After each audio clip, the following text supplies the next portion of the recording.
Listen to me.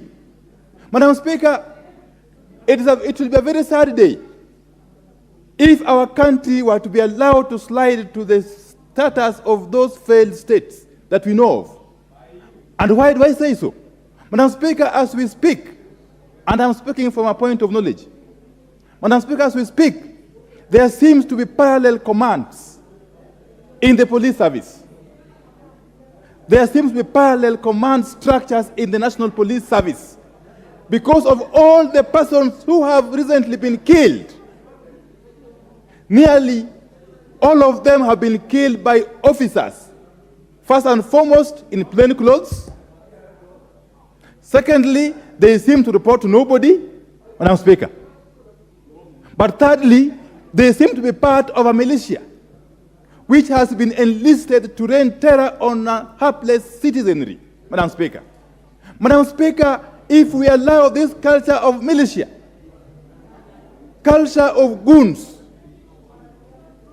culture of thuggery to permeate the National Police Service, which we support, Madam Speaker, we shall be setting very dangerous precedents. What is out of order? Member for Dagoretti South.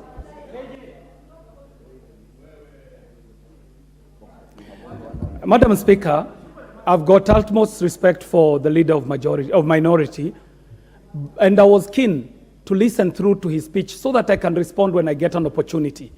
However, it would be wrong for the leader of majority to misguide this House, and also the leader of minority to misguide this House by giving information that is not true. I'm sure the leader of majority will not be able to substantiate the fact that there are two centers of command for the police, because it is very clear what the chain of command for the police in Kenya is.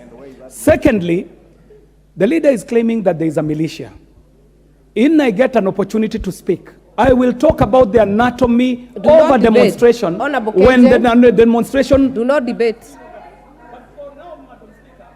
The leader must substantiate where that militia is, debate. under whose command the militia is, and why they think that they can benefit from a mischief that they manufacture themselves and come to this House to cry crocodile tears. Do not debate, Honorable KJ.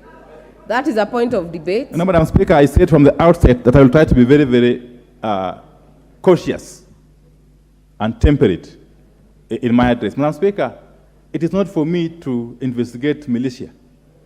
That can't be my work.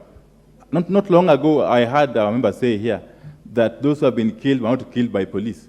Then it means they were killed by non-police persons who could only be part of a militia.